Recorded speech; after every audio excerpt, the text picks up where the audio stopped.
that the wise would later reprove, wishing in gladness and in safety.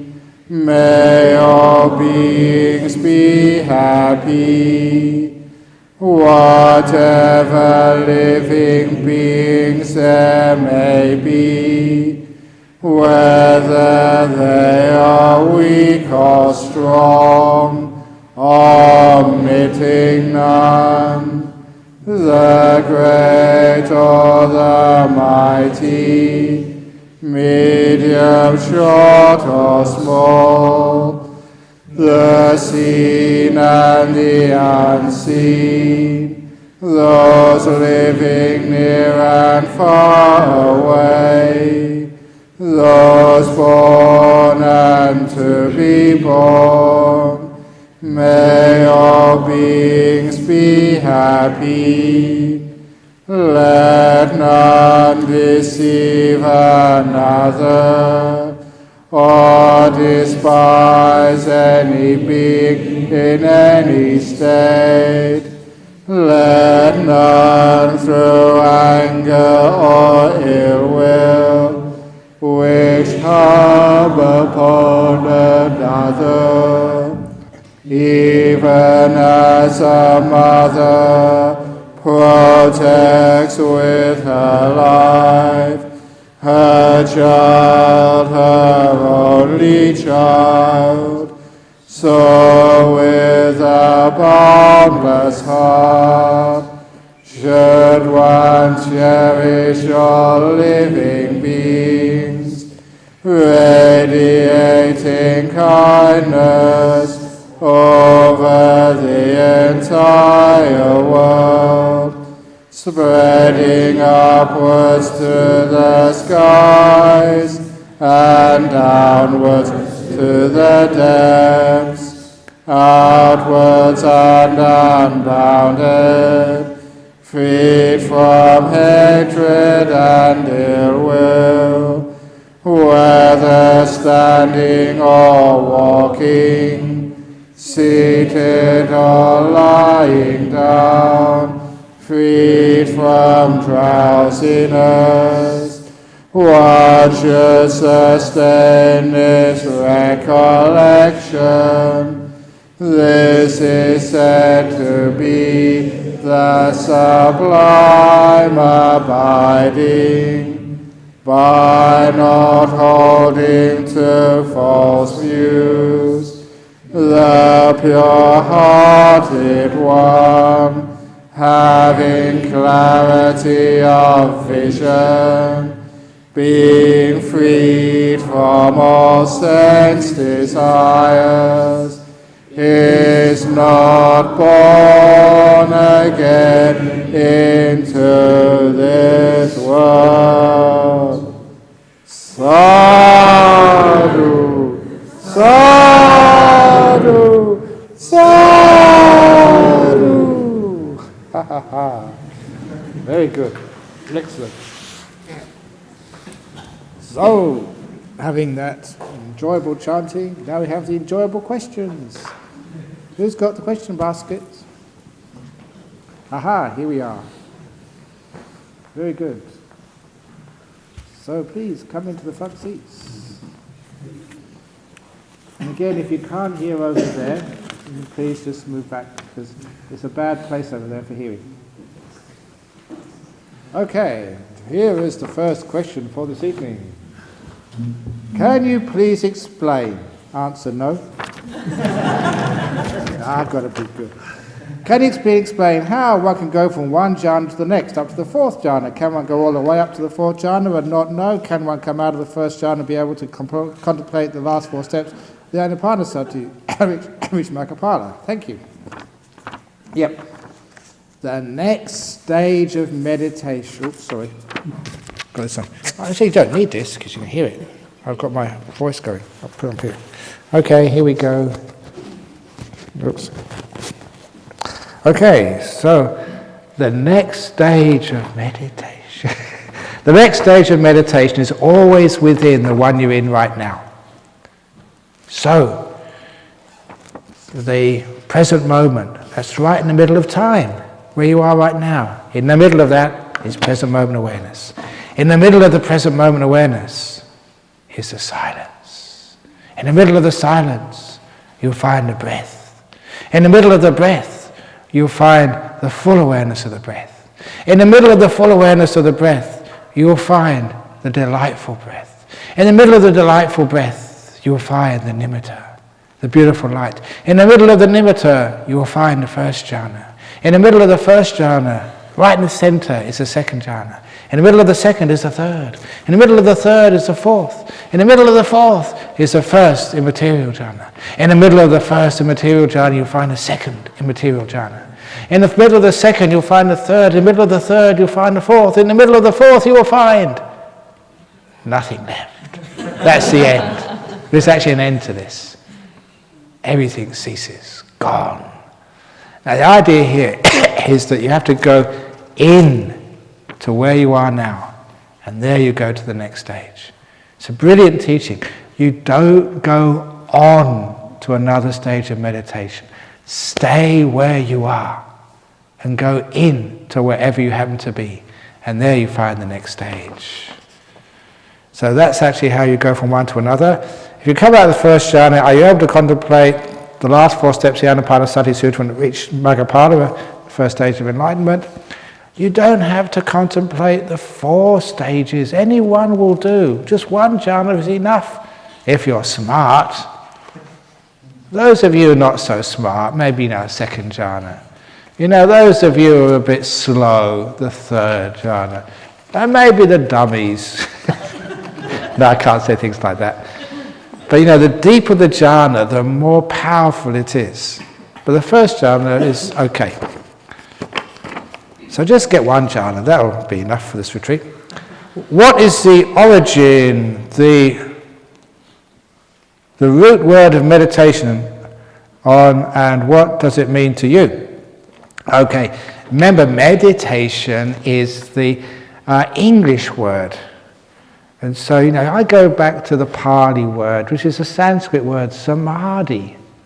That's what meditation is, samadhi. The last factor of the Eightfold Path, sama samadhi.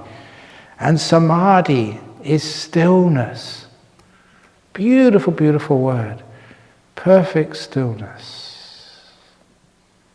Now you know that is incredibly profound. If ever you've been in a still place, now sometimes you can go out into the forest when there's no wind and nothing moves. I remember once going to the monastery over in England, in Chithurst, years ago, and that morning it was minus 26 degrees centigrade. I saw that in the papers the next day. And the snow had fallen, and only mad dogs and English monks go out in such cold weather, and that was me. So I went for a walk in the forest, and I would never forget that. Because any sensible person was inside, rugged up and nice and warm. All the animals were hibernating. It was like going into a wilderness. And when you stop crunching the snow, the whole world stopped. Absolute silence. And I remember that. It was just so brilliant and so beautiful. And you enjoyed every moment of that because silence is incredibly profound. It resonates with something inside of you that this is the path of deep stillness. That's why that meditation means stillness. Once you understand that's what the goal is, then all this doing stuff, all this making it happen, it's obvious. Every time you do something, you strive, you change this, you go there, you are disturbing your mind. You're putting off the arrival of stillness. All you need to do is get out of the way. Stop it, for goodness sake. And when you don't do anything, when you don't move, the world stops moving and becomes perfectly still. And that is cool. That is awesome. That is brilliant. When nothing moves. Because when nothing moves, things disappear. The whole veil of delusion vanishes, it dissolves in front of you. Then you can see what's truly here. Even if there's any Christians here, there's one part of the Christian Bible which I really think the Buddhists got in there somewhere, or somebody wise got in there, where it says, "Be still and know that thou art God." Truth, emptiness, Buddha, whatever. Be still, first of all. That's why people move around too much. I'm not talking about physically, but the mind moving all over the place. That's why one never understands. So that's what meditation is. Learning how to be still. In one form of kyudo, Japanese archery, where the target is oneself, this is considered a form of standing meditation. Could you comment on this? If you're doing activity, that's fine. But you never get as deep in stillness as when you close your eyes and sit down. Walking meditation is fine, but it's never as deep as sitting meditation. That's why, yes, you can be mindful, and you get into some states of samadhi when you're doing these things like archery. But one of the best meditations, or the best meditation, is sit still, close your eyes, let go, and see the whole world. Stop. That's why, even here in Australia, secular country, there is teachings of the Dhamma all over the place. Not every street corner, but most street corners. I see these great signs up there saying, "Stop." I think, wow, that is profound. And that's why that when we were building this place, they had to have these road signs up, and we have it by the gate, the stop sign, as you come in to this retreat center. That's why we put it up there for. If you go outside the gate, look, there's a sign there. It says, "Stop."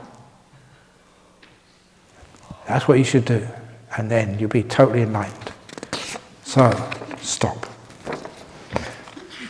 And every time you go in your car and you come to the stop sign, brilliant. That's Dhamma. That's teaching me enlightenment. It is. Anyway, dear Ajahn, your morning talk was so inspiring. Yeah, I agree with that. Thank you very much. You have great discernment. Why not, if somebody praises you, accept it? Because look, if I had said, that morning talk was so inspiring, and well, what I'm saying is you're wrong. And that's really sort of disrespectful to the person who wrote this. They said the morning talk was so inspiring, I happen to agree with you. Yeah, you have great discernment. I thought, finally, I understood it all. But, why do they have these but words? That's the worst word in the whole English language, but. Whoever invented that word, has really made a lot of mess in their life. Bad karma. Anyway, this morning talk was so inspiring, I thought, finally I understood all. But of course, when I sat down to meditate, nothing changed. Exactly. Nothing changes. There's nothing there. So you actually saw it, but you didn't understand it. You sat down to meditate, nothing changed. It was right in front of you. Nothing is supposed to change. Leave it alone. My mind was still running away, as if saying, "You won't trick me." It's not your mind. It's somebody else's mind. Look, in this retreat, please lose your mind. Nothing to do with me. Go off, you do whatever you want. I'm going to be here and enjoy myself. So, I was running away as if saying, "You won't trick me. You pretend to be different, but I know it's only a trick. I can show acts of kindness, asking my body how it feels, asking my mind what it wants, but how long does it take to convince it that I don't want to control it? And if I don't control it and thought to keep coming, I don't chase them anyway. What if they keep coming forever like they always did?" Paranoid.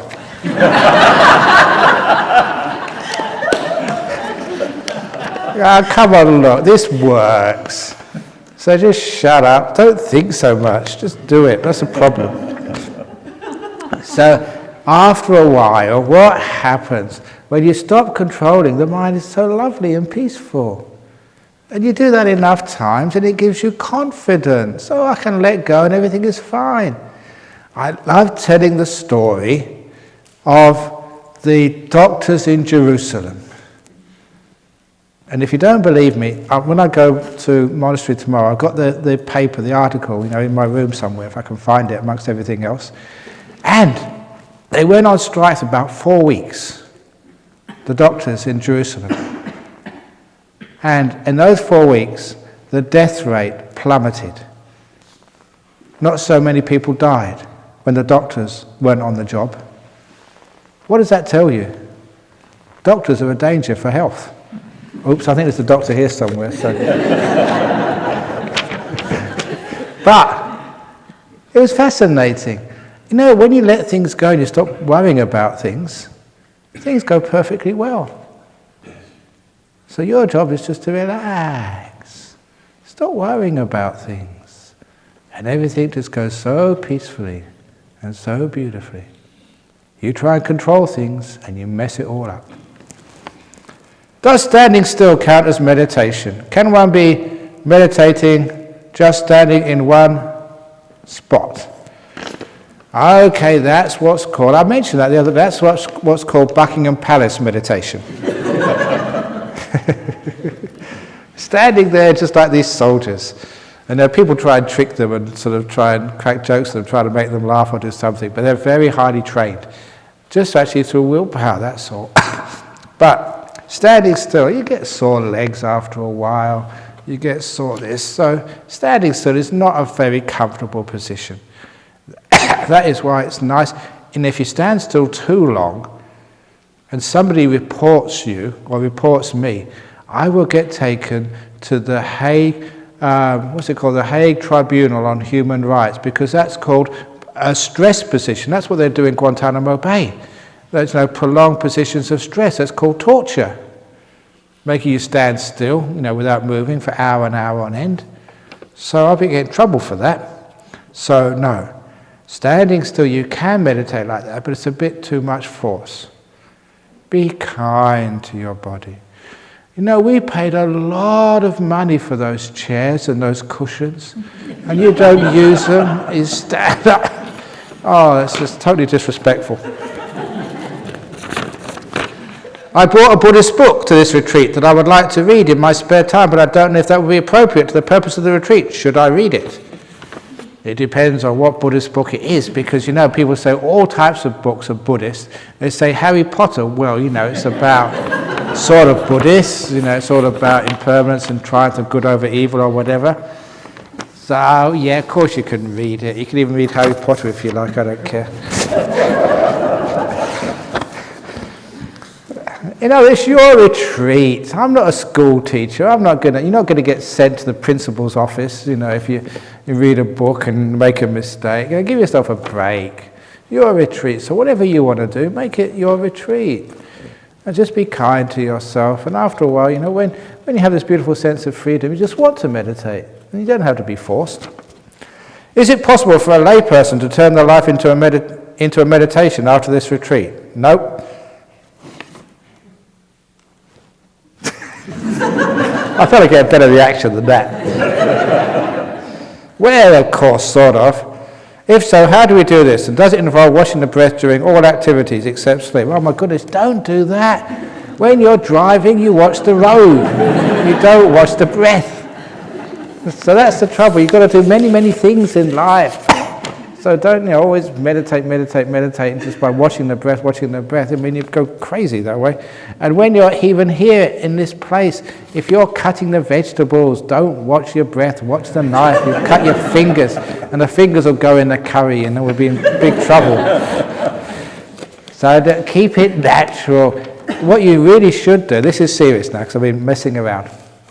The essence of meditation is your attitude. So whatever you're doing, make peace. Don't fight things. You're not a soldier. This is not an army camp. Make peace, not war. With your defilements, with the noise in your room, with the pain, in your body, with your mind. Make peace with it. Don't fight it. Don't be like a soldier trying to control and beat down your mind. Make peace. Number 2, be kind. Be kind to everything. Be kind to the flies, be kind to yourself, be kind to the other people in your room. If they bang the door, it's just, they might be in a bad mood today. Poor things, be kind to them. And the other thing, be so gentle, so you're not the one who bangs doors. So you walk very gentle, and you eat gently, and you speak, if you do speak at all, gently, and you meditate gently. Make peace, be kind, be gentle. And so when you're cutting the carrots, cut it with kindness, with gentleness. Don't go bang, bang, bang, bang, bang. Do it nice, kind and gentle, peacefully. And then actually, that's the essence of meditation. Always making peace, never fighting. Always being kind, never getting angry or negative. And always being gentle rather than being harsh. If you do that, you're a good meditator. Ajahn, meditation instructions could be given after Dhamma talks or before evening Q&A. You never miss your Dhamma talk. Yogis never miss your Dhamma talk on Q&A, so everyone will be in the hall. Can you please consider this? Much gratitude. I've been giving meditation instructions all the time. The thing is that sometimes that people expect meditation instructions to be given this way or that way. And you're always creatures of habit. You never notice the instructions when they're being given. I've been given some of the most deepest, wonderful meditation instructions over the last couple of days. There's more to come. And it's all going in. I call this the morning, not morning and evening Dhamma talk, the morning and evening brainwashing session. So I'm brainwashing you. And some of you have been brainwashing for years. And I'm not totally yet, but I'm getting a long way. Teaching you how to let go, to make peace, be kind, be gentle, the essence of meditation. Get the attitude right. Get the preparation right, and the rest is very easy. So the instructions are here. Listen to them. Imbibe them, and you'll find you get very, very still. 1. Can a layperson attain stream entry? Yes, if they behave. Of course you can. In the time of the Buddha, thousands of people became stream enterers. Thousands of old women, young women, even prostitutes became, even serial killers became stream winners and arahats.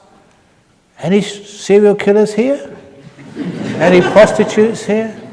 I don't care. You can all become enlightened. That's one of the nice things about it. And it wasn't discriminatory. You don't have to be like a genius and get PhDs or to be super smart or come from a high-class family or whatever. Anyone can do it. How many of you can make peace? How many of you can be kind? How many of you can be gentle? If you can make peace, if you can be kind, if you can be gentle, you can become enlightened. Ajahn, when you give a talk at Nolamara, can the nuns come to Nolamara and listen to the talk? Many Buddhist women want to meet the nuns at Nolamara, but they are very rarely there.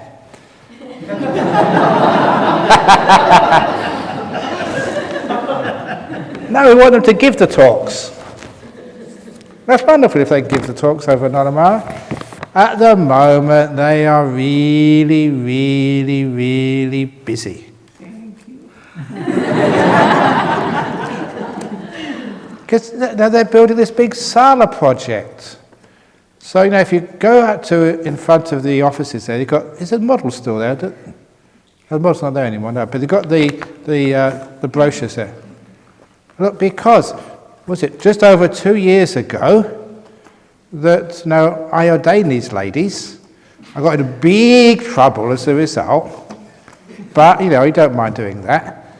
And now we've got bhikkhunis. I just came back from UK, in England, and women there told me, they kept on coming up to me and saying, "Jolly good show, old chap." They didn't actually say that, but the same sort of thing. I wish I was waiting for one of them to say, "Jolly good show, old chap." They said, "No, good on you, thanks, very well done, great thing." So many people were praising for what was being done there. But now we have the bhikkhunis. It's okay, one thing, giving ordination. Yeah, it is actually a historical breakthrough. Number 2, though, is you've got to look after them. It's okay, doing nice gestures like ordination, but looking after them, which means they need places to stay. How big is your waiting list of women trying to get into Dhammasara? Quite big, yeah. A lot of people, because there's not that many places you can ordain as Buddhist nuns in this tradition. And we've got one in Australia. It's amazing what we've done here. And we've got this beautiful place, but we need more accommodation, more huts, more, and a hall so they can meditate in. If you go down there, they've got this small, what's it called, the nun's cottage. Yeah. And you go in there, it's just tiny. So we're raising funds so anyone who's got too much money, you don't need it all. Look, according to the Mayan calendar, the world is going to end next year.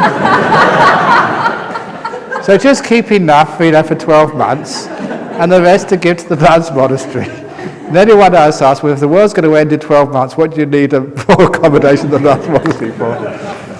Now, look after them. Now, be generous and be kind so we can get these things done. And then when they're not so busy raising funds or just getting all this stuff done, then they can give talks to you guys. So it's great good karma, brilliant karma. You're actually doing something historical. So, you can, we accept checks, we accept IOUs, anything, FPOS, yeah, you name it, we'll find it somewhere or other. Anyway. That's the nuns. But it would be good if you give a talk more often. Just go in and fighting, go back afterwards. It'd be good. Dear Ajahn Brahm, please talk about meditating with eyes closed and eyes open. Does it matter if our eyes are closed or open during meditation? Thank you.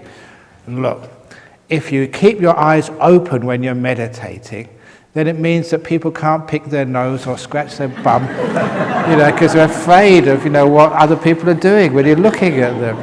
So it's great in Buddhist meditation, as soon as everyone's got their eyes closed, you can put your finger in your ear, and it's natural. You want to do things like that. Oops. You want to do things like that, just so it's nice and comfortable for you. That's why closing your eyes is brilliant. When you got your eyes open, you're wondering, is somebody looking at me? They probably are, and that means you feel a bit sort of afraid. So closing your eyes is brilliant. That's one of the reasons we do that. You know the reason why you take your shoes off when you go into a Buddhist hall? You don't know about that? It's to stop people throwing their shoes at the speaker when he makes a bad joke. They did that to George Bush, they did that to John Howard. I don't want them to do it to us, and so for a long time the Buddhist monk said, no, keep your shoes outside so you've got nothing to throw. Do you also know why? There's many people from the Mahayana temples. When people go to the Chinese temples, they do this with the incense. Have you seen that when they go over there? You know where that comes from? That comes from the fact that in the Chinese temples, you're taken there as a young girl or a young boy by your grandma. Your grandma always takes you to those temples. And of course, the grandma is so old. She's got Parkinson's disease. So when she puts the incense in there, she can't stop. That's her nature. And you young people, you think, oh, that's what must be doing. So you probably do the same thing. That's where it comes from. Stupid. Anyway, dear Ajahn, do monks engage in urine therapy? And if so, when is the best time to drink it? Seriously, I did that for many years. Drink my urine when you get up you get up in the morning is the best one. First stuff, just is a bit salty, so leave it alone, and the rest you drink. It's supposed to be really good for your health. Still use it every now and again if I've got a sore throat. This one is not bad, but I started thinking about doing some gargling with urine. Major thing is that I can't drink this. This is disgusting. But as soon as you get past that, it comes from you, it belongs to you, so you might as well put it back in again. It's called recycling. And it's supposed to be good for you. It didn't do me any harm, so yeah, sometimes I do that. But make sure you brush your teeth afterwards. Otherwise, it really stinks. What is the best way to deal with physical pain or discomfort during meditation? Can we just let it be, do nothing, or is it better to adjust the posture? Adjust the posture, please. So that you don't have to sort of, control the body. Be kind to the body. Now look, if you in meditation, getting very deep and you've got a pain in the body, you've got two choices. You endure and endure and endure. You don't get anywhere. Sometimes you can get through the pain, and you can do that, but it's very rare that happens. It's wonderful when it does happen, but a lot of times people don't go through it. It just gets worse and they have to go to hospital.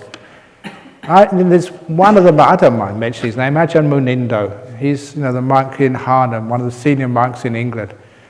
And he did this when I was mentioning this to him when I saw him last 3 or 4 weeks ago in England. I remember that he decided to do this practice to sit through pain. So sit there and determine, I'm not going to move, even though it hurts. So when it starts to hurt, no, I'm going to just endure and endure and endure. So he had to have a double knee reconstruction. That's really dumb stuff. It's madness. The pain is there to tell you to move. So instead of trying to endure, you just move. You waste about 1 minute, and you go backwards in the meditation. You don't begin again where you left off. You go back a little bit, but in a couple of minutes, you're back where you left off, and then you can go much deeper. So it's common sense. Move. The other thing in meditation, I like to say, if you've got a cough quickly. Otherwise, we have what we call the volcano effect. And I've seen this so often in meditation retreats. They think, I better not cough because it's going to disturb people. And it just builds up pressure. And when it does blow, it's a huge noise. You can hear it in the kitchen over there. And also, you spray everybody around you with this rubbish. And it's terrible. It's called volcano effect. So when you're going to cough, cough! That's the best way to do with pain. Next question. How is mentality materiality the condition for consciousness, depending arising? What's the difference between mentality and consciousness? Sometimes these words get sort of really messed up. It's nama rupa, they call mentality and materiality. What nama rupa really is the objects of consciousness. It's what you're conscious of. So consciousness is like the screen, and Namarupa is actually what's on the screen. And the important thing is, if there's no consciousness, there's nothing actually on the screen. There's no Namarupa. If there's no Namarupa, there's no consciousness. In other words, when all this Namarupa finishes, so does consciousness. Your mind stops. So what actually happens in meditation, this whole process, is stopping the Namarupa. The Namarupa gets very, very still. And so the consciousness which knows it starts to disappear. This is how we meditate. Here, this is a deep part. When you first close your eyes, what do you see? The blackness behind your eyelids. But that doesn't move. That is still. That Namarupa is so still that after a while, eye consciousness stops, it ceases. Because the Namarupa of eye consciousness is necessary to keep the consciousness there. If there's nothing to see, the consciousness turns off. Eye consciousness ceases when nothing's happening. So, you're not tasting anything, you're not sucking a sweet when you're meditating, so there's no taste. The taste is the same, the taste of your saliva. And because that doesn't change, the sense of taste turns off. As long as people didn't eat too many beans this morning, there's no change in the smell in this room. Which means that after a while the sense of smell turns off. Now you're left with the two difficult ones. The sight, smell and taste is easy to turn off. The hard ones are sound and physical feeling. And sound, we just have to try and live in a quiet place. And after a while, because the sound isn't changing, it turns off. You can't hear anything anymore. Just like that, when you got the fans or the aircon going. After a while, you can't hear it anymore because it's constant. Because it doesn't change, because it's still, if Namarupa doesn't change, its corresponding consciousness turns off. The body, and that's the hard one. So what do we do with the body? First of all, we sit still. We don't move. So because we don't move, the legs disappear, the arms disappear, the head disappears. But you know what's left moving? Your breath. That's why the breath happens whether you seek for it or not. When everything else finishes, the breath is the thing which is moving. So the job in meditation is to watch the breath and calm it down, until you get to the stage where the in-breath and the out-breath are just about the same. You can't make any distinction. Because you can't make any distinction between the in and out breath, it's so even that nothing is changing, and the breath disappears. Is it supposed to? Because nothing is happening. So the nama-rupa, corresponding to physical sense consciousness, stops. So the consciousness stops. The two are dependent on each other. If sense consciousness has got nothing to be conscious of, then the consciousness stops. You've turned off the 5 sense consciousnesses. Now you've got to turn off the 6th consciousness. And that's actually what happens in the jhanas. What's happening there, the objects of the mind start to become more and more still, and different layers of the mind consciousness stop. And when you get to the arupas, that's when the mind really starts to disappear. Infinite conscious, infinite space. I call it like unmeasured space. What's happening there is very similar to present moment awareness. In present moment awareness, there is no time at all. You're squashed between the past and the future. It's this moment of time called now. But when you get in there, it's like you've got all the time in the world. At last you're free. The timelessness, that idea of no time and time about to disappear is what it's meant by when space starts to vanish. In the first arupa, the consciousness starts to vanish. That's the infinite, or rather unmeasured consciousness of the second arupa state. And then, when that vanishes, there's nothing left. That's the third arupa, where you're aware of nothing. Because there's nothing to be aware of, the awareness starts to vanish. But before it vanishes, there's no more perception. But you can perceive there's no perception. That's why it's called neither perception or non-perception. Your mind is fading away. It's almost gone. And then it does go. At last, the 6th sense of mind is ceased. Because nama-rupa, its objects, are necessary for the consciousness to exist. When the objects vanish, so does the consciousness. There's nothing left. There's no one there. Joy at last, to know there's no one here. I've been trying to find myself for years, and I realised there's no one there. That's why I could never find me. Once you realise that, you're free at last. I can tell bad jokes. There's no one to blame. It's not my fault. No one in here. I'm getting headaches in meditation. This is called samadhi headache. There are 2 reasons for that. Mostly it's because you're trying too hard. Relax, for goodness sake. Go to sleep. Have a rest. Do walking meditation, but don't try so hard. Number 2 is it could be that you're doing the breath meditation. And I had to take my glasses off to give you the demonstration.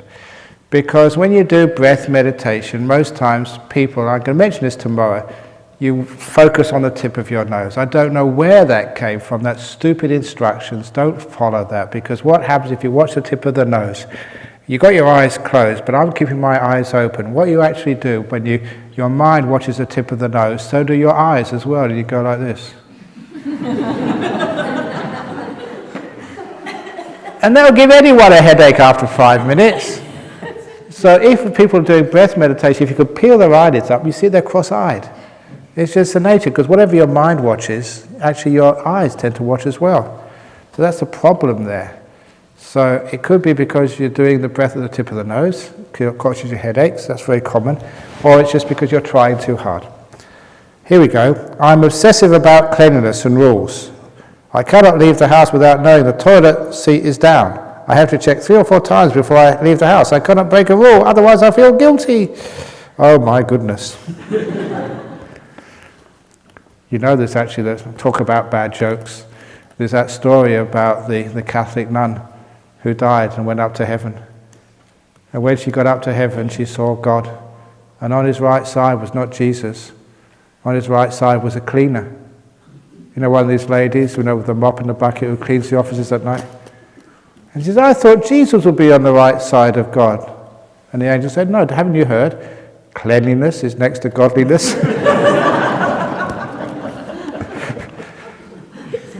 And I didn't tell that joke, there's no one in here. I'm innocent. Look, stop being so clean. Look, a really important thing, here's a story from the time of the Buddha. And what was this monk's name? I've forgotten it now. But there was a monk, a young monk, and he was staying with one of the great disciples of the Buddha, Mahakotita, in this temple. And this young monk would be an obsessive cleanliness freak. He would sweep the vihara, he would sweep the temple in the morning, and in the middle of the day, and in the evening. The temple was just spotless. But then the monk came up and said, look, you didn't become a monk to become a cleaner. You didn't become a bhikkhuni to become a cleaner, did you? You become enlightened. So the monk said, now listen, you can sweep in the morning, sweep in the evening, but in the middle of the day, meditate. And the great monk gave this young monk meditation instructions. In a couple of months, this monk was enlightened. Another arahat, perfect enlightened being in the world. And the temple was never as clean again.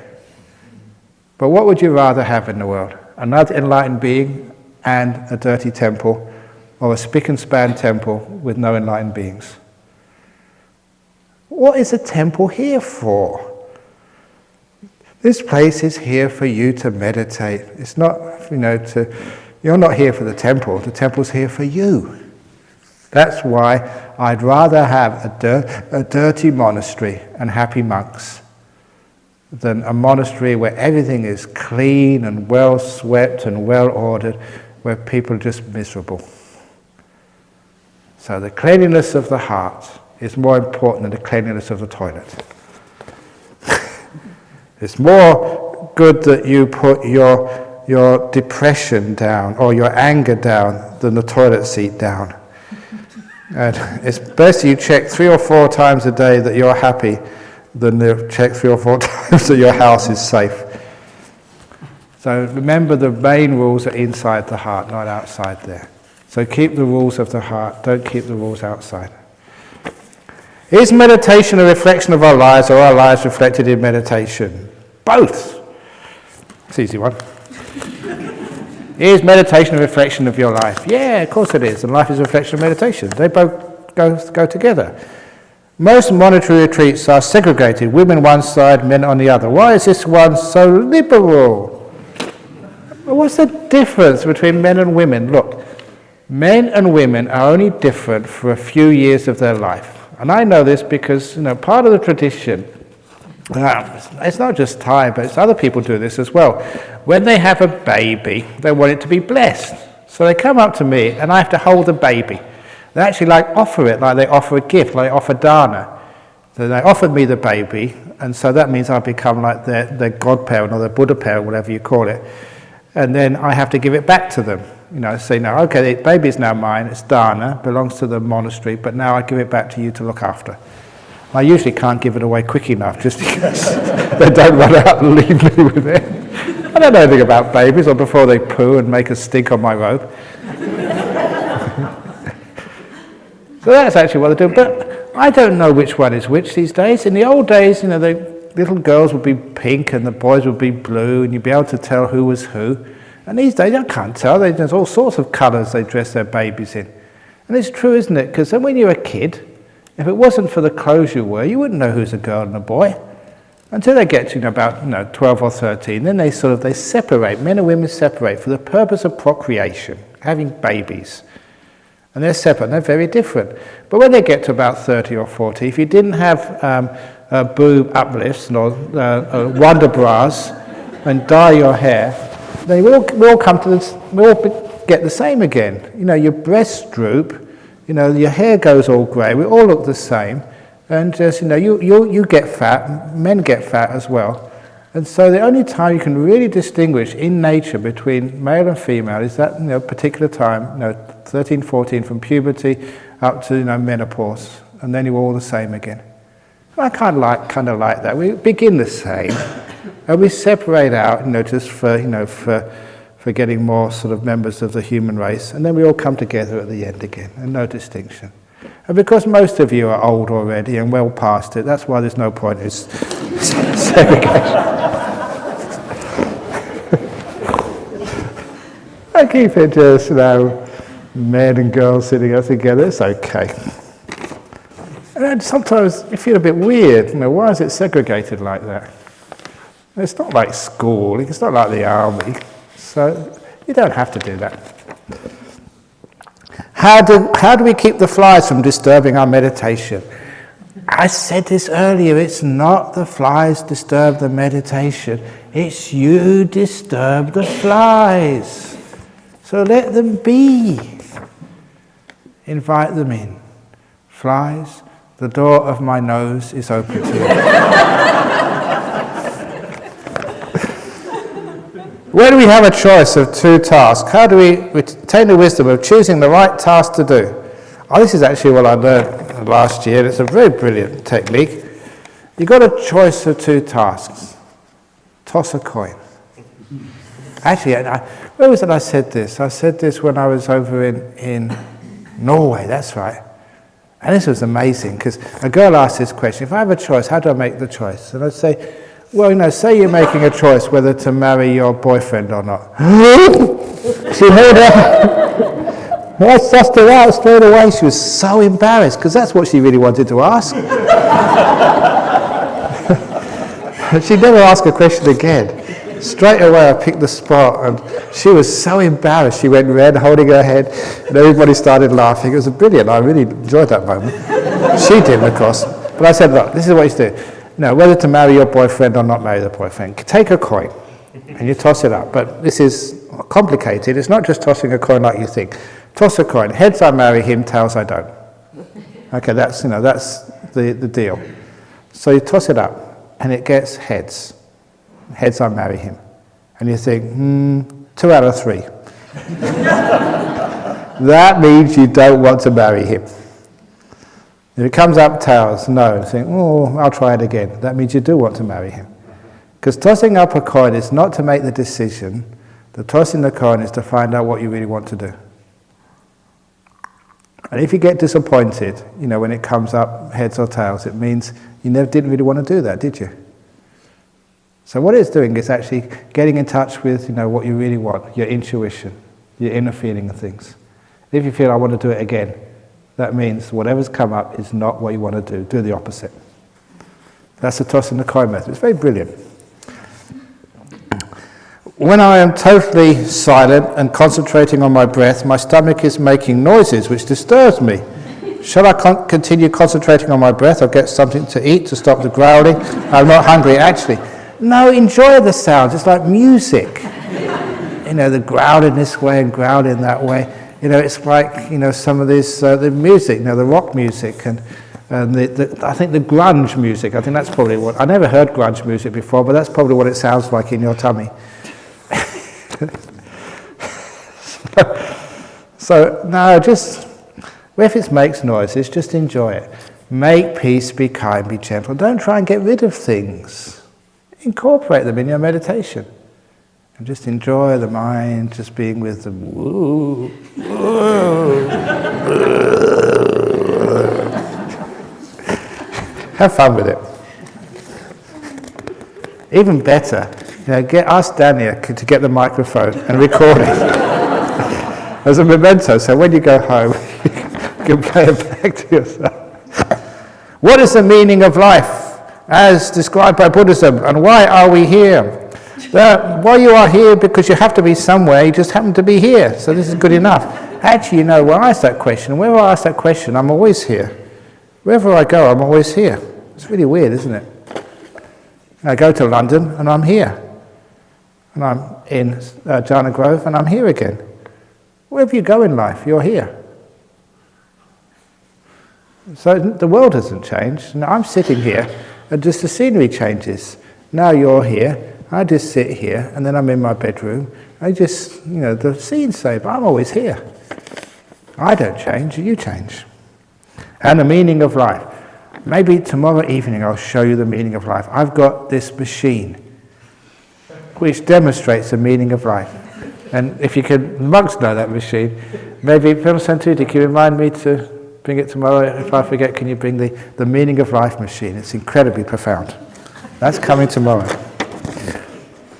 Dear Ajahn, are you enlightened? Ha ha ha. That's my answer. What is the difference between agitation and fatigue? I often have both. They seem to feed each other. Yeah, because you're agitated, that's when you get fatigue. You get sort of depressed. Because you're fatigued, you actually try and get rid of the fatigue. Look, if you're fatigued, enjoy it. Milk it for all it's got. I'm tired, so go and have a rest. If you're fatigued, you can go and have a cup of tea. If you're fatigued, you can put some more sugar or honey in it. You can have twice as much. You've got an excuse at last. I say, when I was jet lagged, I had an excuse for so many things I could get away with. Now I'm not jet lagged, I'm in trouble. So if you're fatigued, enjoy it. Have a rest. You deserve it. You've got these beautiful beds. Can you imagine your bed right now? The soft mattress, the beautiful pillow. And you're going to stay here for a while because there's so many questions to go yet. But if you're very fatigued, you can go and take a rest now. So if you're fatigued, you're very lucky. So don't try and get rid of it. Enjoy it. And when you don't try and get rid of things, then you don't get agitated. Because you don't get agitated, you're not wasting energy, which means the fatigue just fades away. So remember, don't fight. That just makes you more fatigued, more agitated. Make peace with your fatigue. Make peace with your sickness. Be kind to it. Be gentle. And then it disappears. How do we deal with people who irritate us? They may be forced, unreliable users. Yeah. Just annihilate them. Waste them. Take them out of the back and shoot them.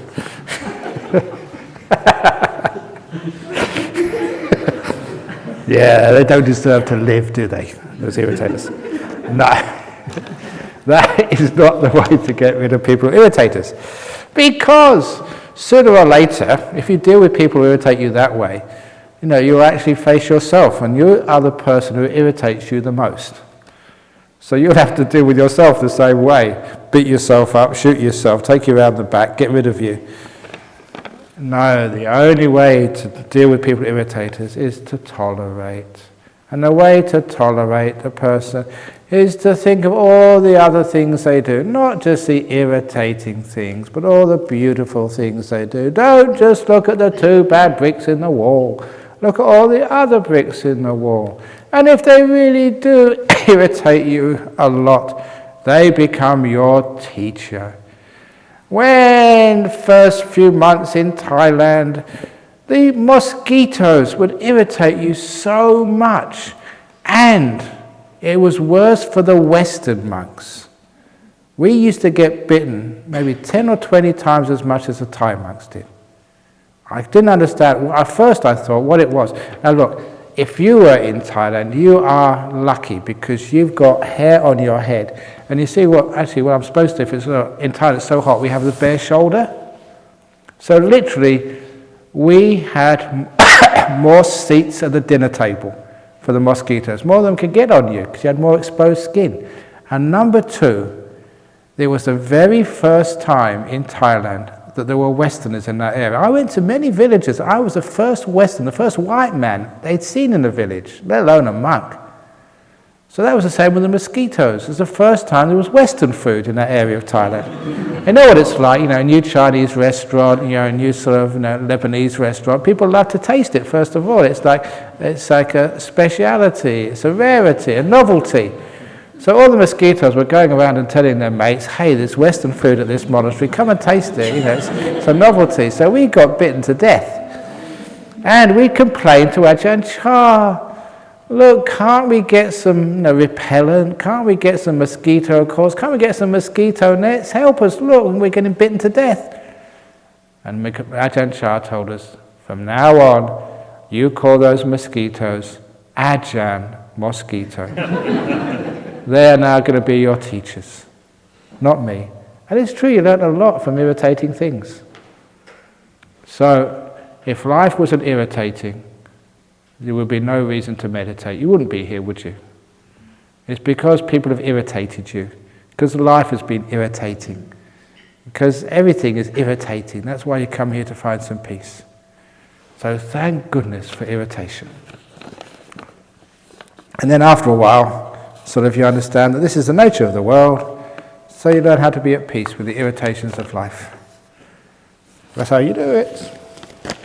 You know, my nose is always irritating. I suffer from hay fever. Some really bad karma in my previous life. I must have punched an arrowhead on the nose. That's why my nose is always irritating. So, you know, I suffer from hay fever, and you get sort of irritated nose every now and again. And what I really, really want, and I don't know why you can't get this. There's a doctor over here. Can't we have a nose transplant? I mean, they transplant all the other parts of people, but they don't do a nose transplant. And I thought it would be a wonderful thing, because I'm a monk. Maybe, you know, I can get like a Sri Lankan nose. And that would, you know, just show my respect for Buddhism, like a nice black nose on a white face. That would be really cool. No one has done that yet before, and I think that would be wonderful. Or maybe like an indigenous Aboriginal nose, you know, because I live in Australia. You know, that would be great on a white face, and that means I wouldn't have this hay fever anymore. So if you can do that, please book me in. At what age can you start to teach children to meditate? From what age can they sit still? From what age do they know how to sit still? Again, it depends upon the kid. The earliest, now this is a true story, I collect weird stories. I think it was this girl in Perth a long time ago. She said she'd just given birth to her kid, maybe a couple of days. She was still in hospital, okay? And she was breastfeeding the child. She was on her back, you know, on one of these beds, you know, not totally flat, but just leaning up, breastfeeding her kid. And when the kid had finished breastfeeding, the kid just, you know, crawled to her tummy, crossed its legs in full lotus, put one arm over the other, and sat still, closed its eyes and meditated. Freaked her out. But it was true. There was 2 days the baby was meditating. Had a good feed, and then it must have been a monk before, have a good feed, and then just go meditate. And so that's 2 days old, or whatever, 3 days around that time would meditate. Because obviously from previous life it just meditated, could remember that. It's weird, but amazing thing. And again, it was just a posture, told mum that baby was meditating. So there we go, from 2 or 3 days if you've got a sort of a special kid. But most kids, it's difficult. But a lot of times, you know, if you sit down quietly, there's sometimes, because you're quiet, the baby, the kid follows you. You can't actually teach it with words, but you can teach it with like body language and your mind language. And sometimes the kid relaxes and rests. You know, you all know that if you're tense and stressed out, the baby becomes stressed out. So you can do it even at that age. If you do it at that age, then later on when the kid sort of 6 or 7 years of age, it's easy to have them meditate. There's this kid, she's now sort of a nurse, I don't mind mentioning her name, Sarah. And she was meditating when she was about 7 years of age. I remember, where is she? Is Bianca here? No, she must be resting because she's got a sore throat. When she was only 7 years of age, Bianca made this tiny little zafu, a cushion, so she could meditate on. And as soon as she presented it to this little 7-year-old, gave her this big hug. And I remember seeing that. It was really, really cute. And, you know, she would come every Saturday afternoon and sit for, you know, half an hour, 45 minutes, perfectly still. And she's been part of our Buddhist society ever since. You know, she's a nurse, a really great woman. She's been meditating for 20 years, ever since she was 7. And she'd love it. Great kid. So some kids can learn at a very early age. Some kids, it's a waste of time. Maybe put them in a padded cell and then they could meditate. But some kids are great. Do we have a soul or spirit which is distinct from mind and body? Find out what's left when your mind disappears and your body disappears. Find out. Because if I tell you, will you believe me? If you do, you're stupid. You know, you're just gullible. That's why you should never believe what someone says. You know, even the Buddha did that. You know, he didn't want people just to believe just because he said so. So, you know, if I told you, would you believe me? Then it's not much point me telling you. That was Ajahn Chah's joke. Somebody came out to me once and said, okay, now you're Ajahn Chah, you know, you're honest. I respect you. Is there reincarnation? And that's what he said. Look, now, if I told you, would you believe me? Are you one of those people who just believe what other people say? He said, no, I'm not like that. And they said, well, it's a waste of time me telling you then. He was a joker. Dear Ajahn, where does the mind reside? In the heart cavity or the brain or both? What will happen to the mind when a person dies? Wandering in space until reborn or finds a living being immediately? Okay, here's the answer to that question. Simple answer, but very profound. And I've mentioned this such a long time now. No one has been able to refute this logical argument. And it all came from one of my friends from university, his daughter, 5 years of age, first year at school. The last I saw of her, she was doing postgraduate research, already PhD at Oxford in biochemistry. It shows what a brilliant girl this was. So, 5 years of age, in class at school, teacher asked a question, what's the biggest thing in the world? And one kid put their hand up, my daddy is the biggest thing in the world. Kids are really cute. And another boy put his hand up, no miss, an elephant is the biggest thing in the world. It's much bigger than her daddy. Because he'd just been to the zoo. Another kid, miss, a mountain is the biggest thing in the world. And the daughter of my friend, she put her hand up and said, miss, my eye is the biggest thing in the world. And it stopped everybody. What do you mean? Even the teacher didn't understand. What do you mean your eye is the biggest thing in the world? And this 5-year-old genius said, well, miss, my eye can see her daddy. It can see an elephant and a mountain and so much more. If all that stuff can fit into my eye must be the biggest thing in the world. What a brilliant argument that is. If all that stuff can fit into my eye must be the biggest thing in the world. Absolutely brilliant. Now, this is what we call like thinking out of the box and thinking in a way which gives you this amazing answer. So he wrote to me, my friend, and so told me about this story, and I used it as one of the stories in Opening the Door of Your Heart. But I extended that because your mind can see everything your eye can see, and it can imagine things you'll never ever see. And it can hear, it can smell, it can taste. Everything you feel in your body, your mind can know, and it can also imagine feelings. And your mind has its own area of specific knowledge. In fact, everything you can ever know can fit into your mind. Therefore, your mind is the biggest thing. Everything that it can be known can fit into it. The whole universe can be known, it fits into your mind. I never said the biggest thing in the world, because the world can fit into your mind. It's much bigger than the world. It's the biggest thing of all, because everything can fit into it. Now you know the problem. We think, does the mind live in the brain or live in the body? No. Your whole body lives in the mind. This whole world lives in the mind. The whole retreat center lives in the mind. The whole of humanity lives in your mind. Everything which can be known can fit in to your mind. That's why it's the biggest thing. Brilliant argument, isn't it? So you get your mind right, the whole world's right. What will happen to the mind when the person dies? The body fits into the mind. So when the body goes, the mind's still there.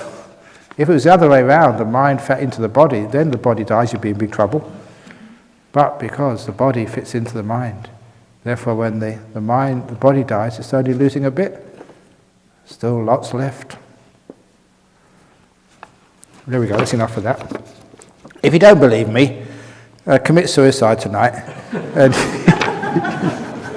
and you'll find out. Please don't do that, please don't do that, please don't do that. Otherwise I get into big trouble again. All right, Ajahn, I would like to hear your instructions for walking meditation. Please. I've already done that one. I think I did that before.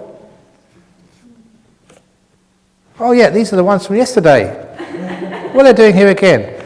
Instruction, can one flush to pass down the toilet without forgiving or forgiveness? Yes, flush or forget. Could you please provide guidance on walking meditation? Yeah, it's done. Well, I'm going to finish tonight. It's amazing. What happened to the old plastic chairs? I hate these new chairs. We spent so much money on these new chairs. Oh my goodness. You can't please everybody. Anyway, look, what happened to that really nice new meditation seat? It's the one with which Eric made for me. We put it away somewhere, I think, in the monastery. Maybe can we bring that tomorrow, because we've got a very nice chair for you. Those who don't like these chairs, I've got a special chair which was made for me. Maybe we can see if we can bring it tomorrow? Okay. You don't know what you're in for. Why are most people in the modern world in such a hurry? Because the world is going to end in 2012, so they've got lots to do before it ends. That's why they're in a hurry. What are the heavenly realms like as described in Buddhism? They describe the heavenly realms. Like, what is the heavenly realm of Sakka's palace? It's got this big, it's much better than the Muslims. They only have like 36 black-eyed virgins or something.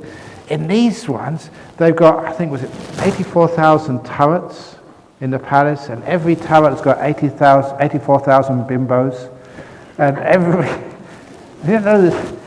monks sometimes, there was one monks, he actually worked it all out, how many that was actually going to be, with all the zeros in it. It's absolutely crazy. It's male fantasies going berserk, what heaven is. So whatever your fantasy is, that's what your heaven becomes. Just like my negative fantasy, I mentioned that, the karaoke hell. So basically, you make your own heaven. What you think you deserve is what you make. These are mind-made realms. So what you see in the temple drawings was how they viewed heaven in those days, what they would make heaven to be in those days. Big palaces, people with lutes, no electric guitars, didn't have electricity in those days. And these days, it's, the heavenly realms, these days you'd have these huge plasma screen TVs in your heaven. You'd have these super duper fast cars, drive as fast as you like. Whatever you like in heaven, that's what you get. You make your own heaven. That's a profound thing. This is what you do. So when you die, if you feel you need to go to heaven, you make your own one. Custom built just for you. The last question. Why do we have so much ego and so little compassion? Speak for yourself.